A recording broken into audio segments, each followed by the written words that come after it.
Hello दोस्तों, कैसे हैं आप लोग। तो आज हम देखने वाले हैं जो पॉलिटिकल साइंस के जो टॉपिक्स हैं, जो सिलेबस है पॉलिटिकल साइंस का, जो यूजीसी नेट जेआरएफ के लिए पूछा जाता है, उस पर डिस्कस करेंगे आज हम।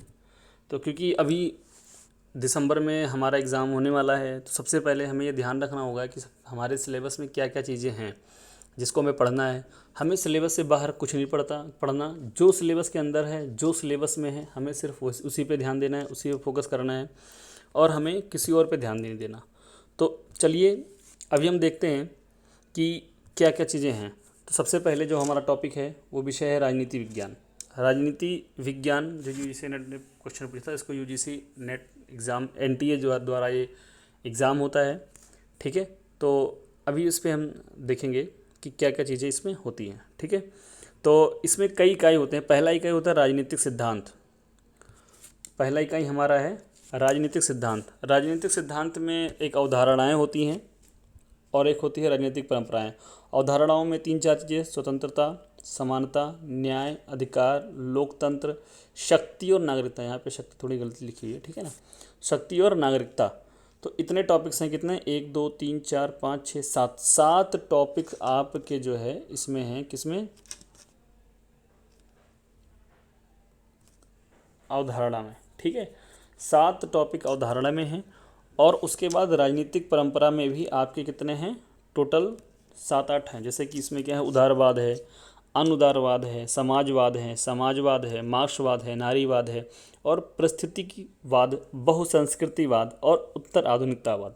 ठीक है, तो इसमें टॉपिक सात आठ टॉपिक इसमें हैं और अवधारणाओं में भी सात आठ टॉपिक है। वैसे बहुत ज़्यादा टफ नहीं है। देखो, आप सामान्य रूप से देखेंगे सिद्धांत होते हैं। सिद्धांत एक्चुअली क्या होता है? वो किसी द्वारा किए गए एक व्यवस्थित जो विचारधारा होती है, उसी को हम सामान्यतः सिद्धांत कहते हैं, अवधारणा कहते हैं। ठीक है ना। तो इसमें बहुत ज़्यादा स्ट्रेस लेने की ज़रूरत नहीं। बहुत ही आराम से, बहुत ही रिलैक्स माइंड से आप पढ़िएगा। किताब को आराम से उठा लीजिए। एक बहुत महत्वपूर्ण किताब है, ओपी गाबा की किताब है, जो राजनीतिक सिद्धांत की रूपरेखा करके है। और एक राजनीतिक सिद्धांत और भारतीय लोकतंत्र, बीबी तायल की किताबें हैं। ये बहुत इंपॉर्टेंट किताबें हैं। इसको आप एक नॉर्मल ऐप क्या करना है, जैसे किताबें कहानी नहीं पढ़ते हैं, कंसंट्रेशन के साथ एक कहानी पढ़ना है कि एक बार हम पढ़ लेते हैं तो हमको ध्यान में आता है। सबसे महत्वपूर्ण बात, इसको आप सुबह पढ़िएगा। सुबह पढ़ने से क्या होता है, वो चीज़ें ध्यान में आ जाती हैं, दिमाग में सेट हो जाती हैं। ठीक है ना। तो इसको थोड़ा ध्यान रखिएगा। चलिए ठीक है, आगे बढ़ते हैं। इकाई दूसरा में भी बहुत ज़्यादा चीज़ नहीं। इकाई दूसरे में है राजनीतिक विचारक। अब राजनीतिक विचारक दो हैं। पहले तो राजनीतिक विचारक जो हैं वो अपने हैं कौन? Western political thoughts. जो वेस्टर्न पॉलिटिकल थॉट्स हैं, राजनीतिक विचारक हैं, उनमें कौन है? कन्फ्यूशियस हैं, प्लेटो हैं, अरस्तु हैं, ठीक है, मैकियावेली हैं, हॉब्स हैं, लॉक हैं, Rousseau, Hegel, Mary and John Stuart Mill, Karl Marx, Hannah Arendt, ऐसे करके जो है सारे के सारे। ठीक है ना। तो ये ध्यान रखना, बहुत बड़ी चीज़ नहीं है। इन पे थोड़ा थोड़ा पढ़ोगे आप, थोड़ी धीरे बारे पढ़ोगे तो धीरे धीरे सारी समझ में आ जाएगी। बहुत ज़्यादा स्ट्रेस लेने की ज़रूरत नहीं है। मैं 10 बार बोल रहा हूँ। और अभी बहुत समय है आपके पास। आप आराम से बैठना, किताब को पलटना, धीरे धीरे पढ़ना। सबसे महत्वपूर्ण चीज़ जानते हैं, पेपर जिसमें आपके रीजनिंग वगैरह आते हैं ना, उसमें होता है वो थोड़ा होता है क्रिटिकल। आपको फोकस मैक्सिमम उस पर करना है। कट ऑफ इसका हाई जाता है। कॉन्फिडेंस के हिसाब से ध्यान रखोगे तो बस थोड़ा कॉन्फिडेंस से रखना, पढ़ाई करना और कोई ज़्यादा टेंशन नहीं लेना, आराम से पढ़ाई करना, निकल जाएगा। ठीक है ना। और बहुत कट ऑफ वटाफ हाई वे पे टेंशन मत जाना, कट ऑफ आ जाता है। इन सब चीज़ों के बारे में सोचोगे ना तो परेशान हो जाओगे। ठीक है, ये है, तुमको पता होना चाहिए कि कट ऑफ क्या जाती है क्या नहीं जाती, किस हिसाब से हमको मेहनत करना है। बाकी ज़्यादा उस पर फोकस मत करो।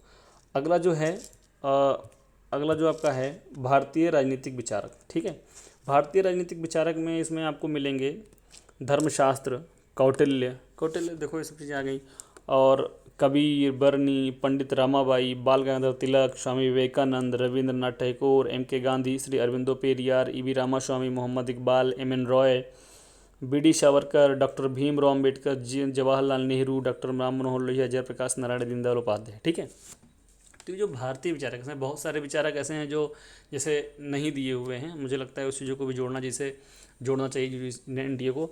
जैसे डॉक्टर केशवराव बलराम हेडगेवार और के गोलवलकर जी, KP सुदर्शन जी, ऐसे करके बहुत बड़े बड़े महान विचारक रहे हैं जो बहुत अच्छे विचार दिए हैं, उनको भी जोड़ना चाहिए, जो भारतीय संस्कृति के लिए, भारतीय ज्ञान के लिए, भारतीय ज्ञान विज्ञान की उज्जवल परंपरा के लिए बहुत महत्वपूर्ण योगदान जिनका रहा है।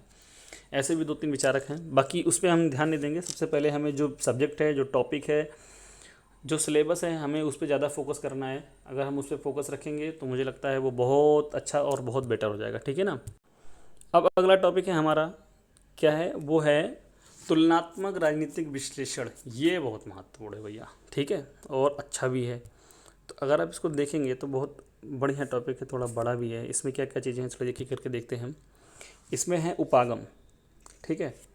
उपागम संस्थागत राजनीतिक संस्कृति, राजनीतिक अर्थव्यवस्था तथा नव संस्थावाद, तुलनात्मक विधियाँ, उपनिवेशवाद, विऔपनिवेशीकरण, उपनिवेशवाद के रूप, औपनिवेशिकवाद के विरोधी संघर्ष तथा विऔपनिवेशी क्या है, विऔपनिवेशीकरण, राष्ट्रवाद, जो यूरोपीय हैं, गैर यूरोपीय। अब तो इसको याद थोड़ी कर पाओगे, ये सब एक अवधारणा है, एक सिद्धांत है। सिद्धांत मैंने बताया है, सिद्धांत उसी को कहते हैं जो विचारधारा होती है, व्यवस्थित रूप से विचारधारा को ही हम सिद्धांत कहते हैं, ठीक है ना। तो बहुत ज़्यादा फोकस कुछ नहीं, ज़्यादा कुछ नहीं टेंशन लेना भाई, आराम से पढ़ाई करो, बहुत आराम से। जैसे समझ लो कि भगवान श्री कृष्ण की भगवत गीता को पढ़ रहे हो यथारूप, वो आराम से पढ़ते रहो, आराम से पढ़ते, इतने शानदार तरीके से, कुछ नहीं है, याद हो जाएगी। टेंशन लोगे तो नहीं होगा, आराम से पढ़ोगे सब कुछ हो जाएगा, ठीक है। वैसे राजनीतिक शासन प्रणालियाँ हैं। अब राजनीति की शासन प्रणालियाँ क्या है, बताओ तुम्हें कुछ। राजनीति की जो शासन प्रणालियाँ, किस प्रणाली पे भारतीय शासन काम करती है, इसको पढ़ना है भाई। ये क्या है, एक बार ध्यान में आएगा, दिमाग में सेट नहीं होगा कि भारत की शासन प्रणाली क्या है, कैसे कैसे भारत का शासन काम कर रहा होता है। लोकतांत्रिक क्या है, उसमें कई बार उदार होते हैं, बहुमत होते हैं, आधारित होते हैं, सहभागी होते हैं, सब क्या होता है। गैर लोकतांत्रिक शासन प्रणालियाँ कौन, जो अगर लोकतांत्रिक होती हैं, एक गैर लोकतांत्रिक होती हैं, तो क्या होती हैं, इनके विषय में है। संविधान तथा संविधानवाद। अब संविधान तथा संविधानवाद क्या क्या है, संविधान के बारे में बताया गया है। इसमें संविधान के विधि का शासन, न्यायिक स्वतंत्रता का उदारवादी, लोकतांत्रिकरण, लोकतंत्र के संक्रमण का समेकन, विकास, अल्प विकास, निर्भरता, आधुनिकीकरण, विश्व व्यवस्था का सिद्धांत, विकास तथा लोकतंत्र, शक्ति की संरचना, उपसर्ग, ठीक है, मतलब शासक वर्ग, शक्ति संपन्न, इसमें सब के सब यहाँ शासक गड़बड़ कर रखा है, अभिजन वर्ग, लोकतांत्रिक अभिजनवाद। तो ये की सारी चीज़ें जितनी भी हैं, बस एक बार पढ़नी है, ध्यान रखनी है, ठीक है। अंतर्राष्ट्रीय संबंध, देखो भैया, अब अंतर्राष्ट्रीय संबंध जो है ना, हम जो इकाई 5 है उसको थोड़ा ध्यान रखना पड़ेगा। अंतर्राष्ट्रीय संबंध, इंटरनेशनल रिलेशन, आप देख रहे हैं भारत के साथ या अमेरिका, रशिया, पाकिस्तान, चाइना, ये सब चीज़ें कैसे कैसे तरीके से कभी कभी पुराने मुद्दों को सामने लेकर सामने आ जाते हैं, और पुराने किए गए डिसीजन के हिसाब से आज प्रेजेंट टाइम में डिसीजन लेते हैं। पुरानी स्थिति क्या थी, जैसे भारत और पाकिस्तान का, अमेरिका और पाकिस्तान का एक समय बहुत अच्छा बैठता था, एकदम अच्छा था, लेकिन अमेरिका, आपको पता है कि अमेरिका हमेशा अपने आप में, मतलब मैं बता रहा हूँ, एक ऑब्वियस सी बात है, ठीक है। बाकी आप इसको ध्यान रखिएगा। अंतर्राष्ट्रीय संबंध के अध्ययन के उपागम, ठीक है। आदर्शवाद क्या होते हैं, यथार्थवाद, संरचना क्या है, संरचनात्मकवाद, मार्क्सवाद, नव उदारवाद, ठीक है। उसके बाद में अवधारणाएँ हैं, राज्य प्रणाली है, गैर राज्यकर्ता है, शक्ति, संप्रभुता, सुरक्षा, परंपरागत और गैर परंपरागत है, संघर्ष और शांति, युद्ध की बदलती हुई प्रकृति, सामूहिक विनाशीकरण हथियार, निवारण क्या है, संघर्ष वियोजन क्या है, संघर्ष रूपांतरण क्या है। देखो इसमें बहुत महत्वपूर्ण चीज़ें हैं भैया, संघर्ष और शांति के, कि युद्ध की बदलती हुई प्रकृति। एक समय था युद्ध हथियार से होता था, लेकिन आज के डेट में युद्ध सिर्फ हथियार से नहीं, युद्ध डिबेट से वो बदल गए हैं। युद्ध एक ह्यूमर में बदल चुका है, युद्ध एक एआई की तरह काम करना शुरू कर दिया है। हम वहाँ की जनता को हैक कर लेते हैं, वहाँ की जनता के पर्सनल आइडेंटिटी को हैक कर लेते हैं, इसके थ्रू हम युद्ध करते हैं, आप समझ रहे हैं। तो ये सब जो सामूहिक विनाशीकरण, जो अधिकार हथियार होते हैं, निवारण क्या हो सकता है, इसका संघर्ष नियोजन क्या हो सकता है, संघर्ष का रूपांतरण क्या कर सकते हैं हम। तो ये सारी चीज़ें जो है ना, ये बड़ा महत्वपूर्ण है। आप इसमें सब तरीके से कुछ नहीं करना, सिर्फ पढ़ते जाना आराम से, each and everything you will cover, ठीक है, समय के अनुसार। अब देखो, अंतर्राष्ट्रीय संबंध और राजनीतिक अर्थव्यवस्था है। अब अंतर्राष्ट्रीय संबंध क्या है, उसकी राजनीतिक अर्थव्यवस्था क्या है, इसमें वैश्वीकरण है, वैश्विक अभिशासन है, ब्रिटेन और वुड्स प्रणाली है, उत्तर दक्षिण संवाद है, विश्व व्यापार संगठन, WTO, जियो, G20, ब्रिक्स। अभी 2 महत्वपूर्ण है, ब्रिक्स में सदस्य बढ़ गए, इंडोनेशिया 10वां सदस्य बन चुका है, ठीक है। क्षेत्रीय संगठन है, जैसे यूरोपीय संघ, अफ्रीकी संघ और संघाई कॉरपोरेशन ऑर्गेनाइजेशन, आसियान है। सामसाइक चुनौतियाँ, चुनौतियाँ क्या क्या, अंतर्राष्ट्रीय आतंकवाद, जलवायु परिवर्तन, पर्यावरण चिंताएं, मानवाधिकार, शासन प्रणाली, तो ऐसे बहुत सारी चीज़ें हैं। तो एक बार ध्यान रखना भैया ना, देखो एक एक चीज़ बहुत महत्वपूर्ण है, आपको बहुत ध्यान रखना है। इसमें जो जो एक एक शब्द लिखा है हमें बस उसी को पढ़ना है, हमें उसके बाहर कुछ नहीं पढ़ना है। अगर उसके बाहर पढ़ोगे तो मतलब ही नहीं है यार ना पढ़ने का, उसका तुम्हें उतना ही पढ़ना जो तुम्हारे लिए ज़रूरी है, ठीक है ना। अगला है भारत की विदेश नीति। ये दो बहुत महत्वपूर्ण है आज के डेट में। हमारे जयशंकर जी कितने बड़े लेवल पे भारत की राजनीति को जो है देख रहे हैं, ठीक है। तो भारत की जो विदेश नीति को जयशंकर जी कितने आनंद तरीके से देख रहे हैं, बहुत अच्छे तरीके से देख रहे हैं। तो देखना एक बार भारत की विदेश नीति पर दृष्टिकोण क्या है, भारत की विदेश नीति की निरंतरता और बदलाव क्या क्या हुए हैं, प्रमुख शक्तियों के साथ सतत भारत के संबंध क्या क्या हैं। तो ये थोड़ा देखना है कि उत्तर औपनिवेशिकवाद, विकासात्मकवाद, उदयमान शक्ति, उभरती हुई इस राजनीतिक अर्थव्यवस्था के रूप में भारत की पहचान, सिद्धांत निर्धारक तत्व, गुट निरपेक्षता आंदोलन की ऐतिहासिक पृष्ठभूमि, प्रासंगिकता, भारत की परमाणु शक्ति, और क्या है प्रमुख शक्ति के साथ भारत के संबंध। अब जो शक्तियाँ हैं जैसे संयुक्त राज्य अमेरिका के साथ क्या संबंध रहा है, सोवियत यूनियन के साथ भारत का क्या संबंध रहा है, पीपल्स रिपब्लिकेशन ऑफ चाइना के साथ क्या संबंध रहा है। तो ये सारी चीज़ें हैं जो विदेश नीति के अंतर्गत आई हुई हैं। तो इसको अगर आप देखेंगे तो आपको बहुत अच्छा लगेगा, ध्यान में आएगा, ठीक है। ध्रुवीय दुनिया के साथ भारत का संबंध क्या क्या है, पड़ोसी देश के साथ, ये देखो महत्वपूर्ण जरूरी, जो पड़ोसी देश है उसके साथ भारत का क्या संबंध है, ठीक है। सामायिक चुनौतियाँ क्या क्या हैं, ठीक है। बहुध्रुवीय दुनिया के साथ भारत का क्या संबंध है। तो ये सब बहुत महत्वपूर्ण है, अगर आप इसको करके देखेंगे ना तो सब समझ में आ जाएगा, ठीक है। जो जो गुजरात सिद्धांत है, आप देख रहे हैं ना, ये गुजरात सिद्धांत, लुक ईस्ट टेस्ट, पूर्व की ओर देखो और पूर्व की ओर कार्य करो, लुक वेस्ट, पश्चिम की ओर देखो, अंतर्राष्ट्रीय शासन व्यवस्था में भारत का प्रक्रमण कार्यनीति, संयुक्त राष्ट्र, विश्व व्यापार संगठन, अंतर्राष्ट्रीय मुद्रा कोष, जलवायु परिवर्तन अंतर सरकारी पैनल, समुद्री सुरक्षा, ऊर्जा, पर्यावरणीय सुरक्षा, प्रवासन। तो ये सारी चीज़ें हैं, ठीक है। भारत में राजनीतिक संस्थाएं, ये भी महत्वपूर्ण है। भारत में जो राजनीतिक संस्थाएं क्या क्या हैं, कैसे कैसे काम करती हैं, ये भी ध्यान देने वाली बात है। और सब टॉपिक्स हैं बहुत इंपॉर्टेंट। भारत में संविधान का निर्माण, ठीक है, संविधान सभा, संविधान का दर्शन, भारत में संविधानवाद, केंद्रीय कार्यपालिका, ये एक्चुअली भारत में राजनीतिक जो संस्थाएं रही हैं पुरानी, जो हमारे संविधान को बनाने में जो योगदान रही हैं, उन्हीं के बारे में है कि संविधान का जो सभा का निर्माण हुआ तो उसमें किन किन विषयों का प्रयोग हुआ। जैसे कि आप देख सकते हैं औपनिवेशिक विरासत, भारत में संविधान के निर्माण में भारतीय राष्ट्रीय आंदोलन का योगदान क्या क्या रहा है। जैसे आपने देखा होगा कि जब प्लासी का युद्ध हुआ, और उसके बाद में एक हेक्टर मुनरो जो था, जिसमें कौन सा युद्ध हुआ था 64 में, बहुत महत्वपूर्ण युद्ध था। आप थोड़ा कमेंट करके बताइएगा कौन सा युद्ध, मुझे ध्यान नहीं आ रहा, ठीक है। तो 1757 का प्लासी का युद्ध हुआ, और एक बैटल लॉट हुआ हेक्टर मुनरो था, जिसमें तीन चार जो है सेनाएं जो उसकी थी, जो है मुगल की थी, और हेक्टर मुनरो अंग्रेज़ों की तरफ से युद्ध लड़ाई हुआ था। उसमें जो है अंग्रेज ने उन चारों सेनाओं को हरा दिया था। उसमें से क्या था, पश्चिम बंगाल, उड़ीसा, बिहार, ये सब जो है उसने कब्जा कर लिया था, ठीक है। तो बताइएगा कौन सा है। हाँ, संविधान के दर्शन में उद्देशिका क्या है, मौलिक अधिकार, विदेश नीति से सिद्धांत है, भारत में संविधानवाद, लोकतंत्र, सामाजिक परिवर्तन, राष्ट्रीय एकता, ये सब भारतीय राष्ट्रपति, प्रधानमंत्री, मंत्रिपरिषद, संरचना, भूमिका करते बहुत महत्वपूर्ण है। अब आप देखो इसमें बहुत बढ़िया चीज़ दे रखा है कि देखो इसमें राष्ट्रपति, प्रधानमंत्री, मंत्रिपरिषद इतना दे रखा है ना, हमें एग्जैक्ट इतना ही पढ़ना है। ऐसा नहीं कि हमने लूसेंट उठाया और बार बार पूरे पढ़ के ख़त्म कर दी। हाँ, लक्ष्मीकांत जो दे रखा है, लक्ष्मीकांत हमें उतना पढ़ना है, क्योंकि देखो लक्ष्मीकांत एक कॉन्सेप्चुअल बुक है, पूरी कॉन्सेप्ट को क्लियर कर देता है। अगर आप पढ़ोगे, क्या नाम है, क्या कहते हैं, लूसेंट में जो दे रखा है तो उसमें फैक्चुअल है, सारी चीज़ें फैक्ट है। एक एक लाइन इतना महत्वपूर्ण है कि हो सकता है वो लाइन कहीं ना कहीं किसी ना किसी एग्ज़ाम में पूछी गई, ये ध्यान देने वाली बात है, ठीक है ना। तो चलो ठीक है, संरचना, भूमिका और कार्यपद्धति सिद्धांत, ये सब नीतियाँ हो गई। अब अगला है, अगली टॉपिक्स आपकी है कौन सी। हाँ, इसमें कार्यपालिका का विधानमंडल, राज्यपाल, मुख्यमंत्री, राज्य विधानमंडल, जो जो दे रखा है हमें बेसिकली उसी को पढ़ना है, उससे ऊपर कुछ नहीं पढ़ना, नहीं तो घूमते रहता है, पढ़ते रह जाओगे, कुछ एग्जाम कुछ नहीं क्लियर होगा। इसमें महत्वपूर्ण चीज़ें ध्यान रखना, ये देखना, संविधान तथा संवैधानिक निकाय, नियंत्रक और महालेखा परीक्षक, राष्ट्रीय अनुसूचित जाति आयोग, राष्ट्रीय अनुसूचित जनजाति आयोग, राष्ट्रीय मानवाधिकार आयोग, राष्ट्रीय महिला आयोग, राष्ट्रीय अल्पसंख्यक आयोग, इतने आयोग दे रखे हैं। इसका मतलब बहुत ज़्यादा पढ़ने की जरूरत नहीं है, इन्हीं में से कोई प्रश्न आएगा। जज समिति, जो सम्मति बनी होती है, बहुत सारे आयोग बने होते हैं। आयोग हम देखेंगे किस किस टॉपिक पे कहाँ कहाँ पे हम अब क्वेश्चन सॉल्व कराना शुरू करेंगे तो समझ में चीज़ें आ जाएंगी, ठीक है ना। तो जो अल्पसंख्यक बारे में है, महिला आयोग है, मानवाधिकार आयोग, इतना ही ध्यान रखना, ज़्यादा ध्यान रखने की जरूरत नहीं। ज़्यादा पढ़ोगे तो फिर बहुत सारे आयोग हैं, पढ़ते रह जाओगे, ज़िंदगी ख़त्म हो जाएगी। हमें केवल पढ़ना है पेपर पास करने के लिए, पीएचडी करने के लिए बाद में समय मिल जाएगा, अगर हम इसको पास कर लेंगे। तो अभी हमें खाली ध्यान देना है क्या, इस पर, ठीक है। अगला टॉपिक है भारत में राजनीतिक प्रक्रियाएँ।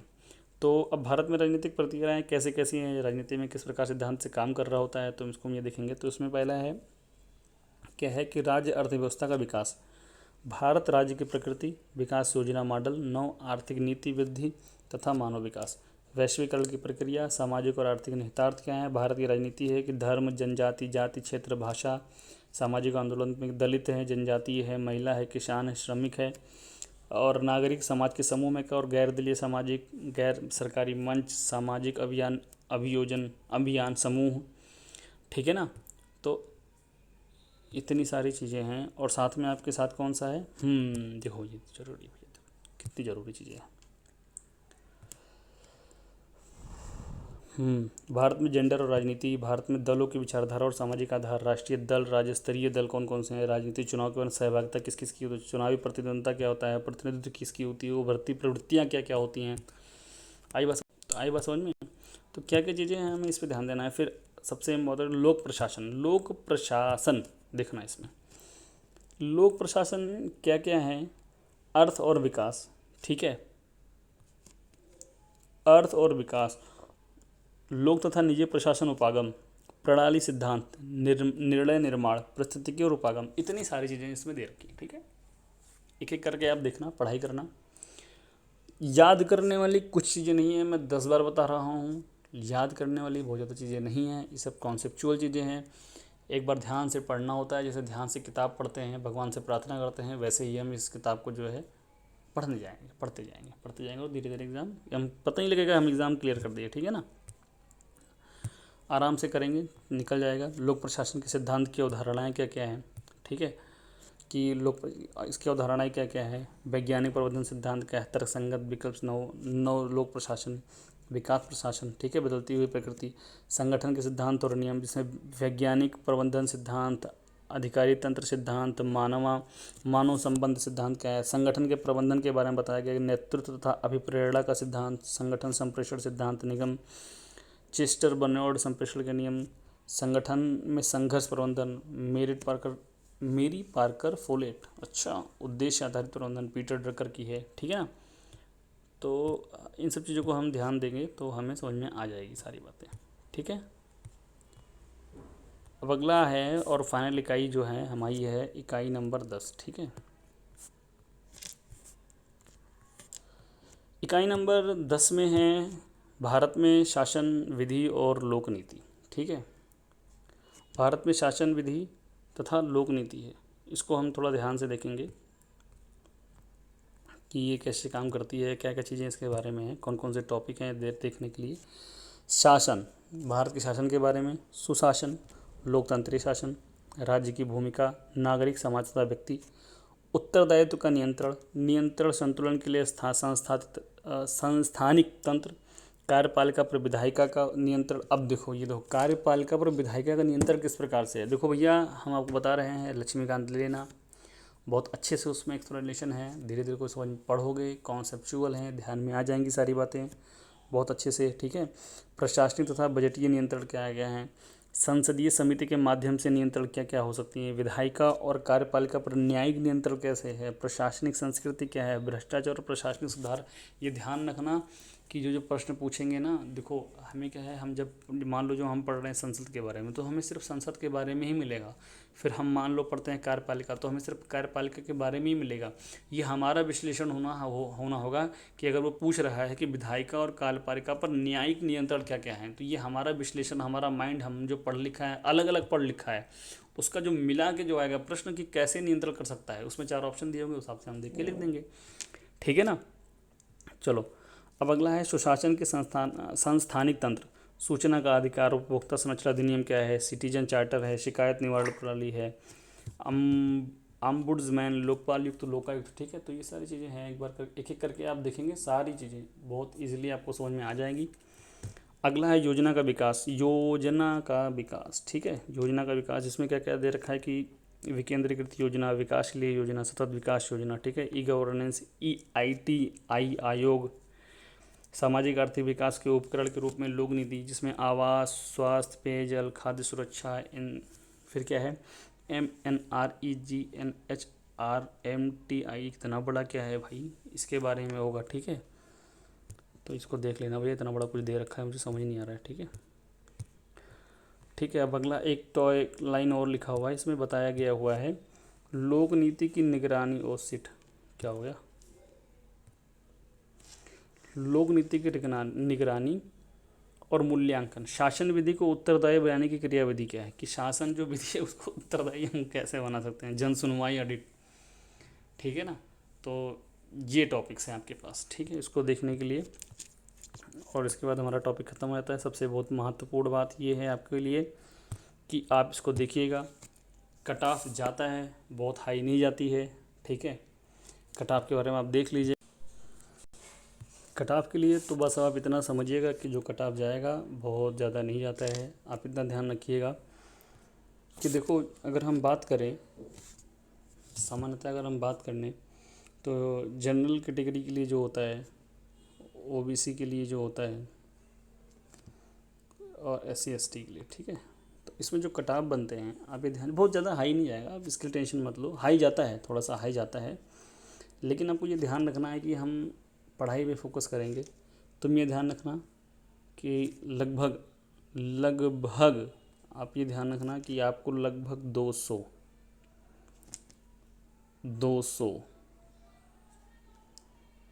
180 या 160 या 140 के आसपास, ठीक है। आप ये ध्यान रखिएगा, आपको सारी बातें समझ में आ जाएंगी।